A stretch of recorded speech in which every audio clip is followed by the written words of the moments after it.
Greetings, I'm Lisa Frost, Spiritual Director and member at University United Methodist Church in Baton Rouge, coming to you with our little midweek devotional. If you listen in regularly, or maybe this is the first time you have, there are about 6 of us who rotate through this space. I think it's good to rotate like this. You get to hear a lot of different perspectives and interests and lenses that people have for a variety of topics. And yet I often don't know what's mine to say. I had that problem this week. I had started to write the midweek devotional. It felt really flat, and I was using great material. I was going to use the devotional booklet, Redefining Strength, that Karen Milioto wrote. And there's some compelling scripture and questions, and I just couldn't quite get to what I wanted to say about it, though. I took a walk, which is a good way or good practice to do when you're feeling a little stuck. And for some reason on the walk, I remembered an email I got a couple of weeks ago from a friend of mine, Dr. William Thiele. He's the founder of the School for Contemplative Living and teaches a lot about compassion. And I thought, I think that's what we might need to talk about this week. The piece was written for a group of people who had done some of these compassion training groups. I'm grateful to have been in one of those. And so with his permission, I want to offer some of his wonderful words and a few of my own today as kind of an explanation of some of these practices of how we might meet this world in a way of compassion. The complete piece that William wrote will be on our website if you want to read that later at universitymethodist.org. So if I'm listening well to friends and strangers, there's a lot of anxiety, worry, and fear as we find ourselves the watcher of this war unfolding in Ukraine. This often causes in us a fight or flight response. And here are a few simple suggestions for a compassionate response that's not one of those. So here are some of the ideas from William and a little from me too. The first one, take time to fill your own reservoir. Much like the flight attendant's instructions as you take off in an airplane to place the oxygen mask, if it happens to fearfully drop from the ceiling, over your own mouth and nose before you help somebody else. We are all interconnected, and the hurts of our neighbors, our sisters and brothers that we know and that we don't know, what hurts them hurts us. So William writes, empathy can bring legitimate distress. So he suggests using your meditation practices to fill your own inner being. You don't have meditation practices, you say? Well, here's a time to maybe practice some simple things. Might be a slow walk without a place to go, just a restful walking pace. It could be sitting in silence with your own just deep breathing for a minute or two, or sitting in quiet beside a friend. Sometimes that can be very centering. You're always welcome at our weekly centering prayer group. That's just a little bit of a commercial, but we do sit with each other for 20 minutes of silence in prayer. Ask yourself what brings you to slow breathing, to centered, balanced thinking, feeling, and doing, and try that. That might be your meditation practice for now. Next, he suggests pray the news. When you see a war scene or a story on the news, think about it with an open heart. Pay attention and kind of breathe compassion in and out. Send that out to all those being affected by this set of circumstances, this war, this worry. I think that paying attention, catching yourself in it is probably the hardest part. It's so easy to slip away into these images and slip into dread. And that really isn't helpful for us or for other people. What William is writing about here is a kind of breath prayer, kind of a breathing in and breathing out, He suggests just breathing in, maybe with the thought, breathing in for myself, breathing out for the troubled world. That could be a practice for you when you feel this anxiety and overwhelmedness with the empathy for other people. Another simple example is just breathing in the word peace, breathing out the word peace.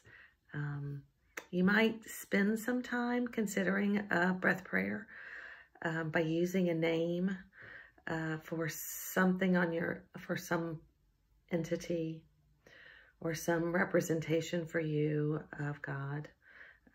It could be breathing in the word God or Yahweh, or light or peace, creator. So breathing that on an inhale and then asking yourself as you make your breath prayer, what your prayer is. What is that petition that you can breathe out? So it could be help us, could be with me, calm the world. All of those can be your exhale. So it could be as simple as breathing in creator and breathing out help us. The more you practice that breath prayer, the more it becomes internalized in you and you're really praying it as you're breathing. Two more of his suggestions for a compassionate stance in this world is when it becomes overwhelming, practice the pause. One of my favorite quotes is from the monk, Brother David Steindl-Rast. I've used it in lots of retreats and probably in a devotional like this before, but it always speaks to me because I forget it so often. And he wrote, try pausing right before or right after undertaking a new action. Even something simple as putting a key in the lock to open the door, a small pause there. He goes on to write, such pauses take a brief moment, yet they have the effect of decompressing time and centering you. I often think about it when I put my seatbelt on. You know, I'm always kind of in a hurry. Jump in the car, close the door at the same time, push the button, move my seatbelt. When actually I could take just a breath, just a pause, put my seatbelt on and do those things in an orderly way. So that's another way of kind of decompressing. I like that word from Brother David.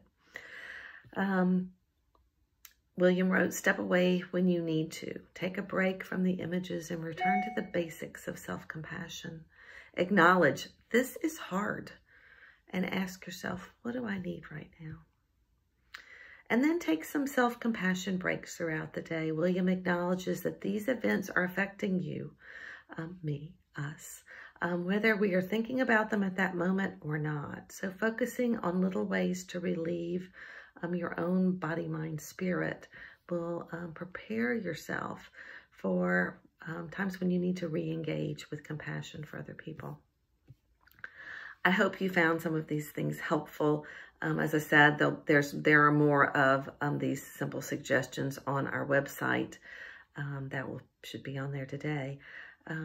There's probably nothing here that's brand new that you didn't know. There's nothing here I didn't know, but reading it again and reminding myself and sitting with it. Clearly, it was still working in my mind because even as I took my walk, it popped into my brain. This is a way to kind of know ourselves better and how we might operate better in the world, which brings me to the last invitation I have today. As we move through Lent as a congregation, both local and universal, we have an opportunity to discover about ourselves and others a little more by reading and reflecting on the Enneagram. We'll do this at university in person on Wednesday evenings from 5:30 to 6:30 in the fellowship hall. How glorious it'll be to be in person again. And we're going to use the book, The Road Back to You, one of my favorites, kind of an accessible writing about the Enneagram. I'm no expert, but I'm a curious student. This is one tool of many for self-awareness, but the Enneagram is the one for me that has been the most helpful. It helps me know more about who I am and also how I might be in relationship with my family and friends. So if you haven't registered, come on. Bring your book. Looks like this, Road Back to You. And meet Karen and I as we continue this series during Lent. And I promise we will do a Zoom group later. There have been some requests for that. So let me leave you today by circling around to my original plan for the midweek devotional this week, which was using the scripture, the Luke passage of Jesus in the desert. And let me read you a blessing that Jan Richardson has for Lent around this idea of being in the wilderness. Blessing that meets you in the wilderness.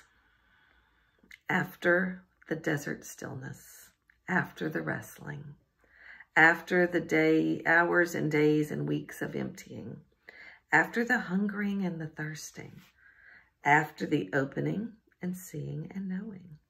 Let this blessing be the first sweetness that touches your lips, the bread that falls into your arms, the cup that welcoming hands press into yours. Let this blessing be the road that returns you. Let it be the strength to carry the wilderness home. So blessings for the week. Hope to have our paths cross again soon.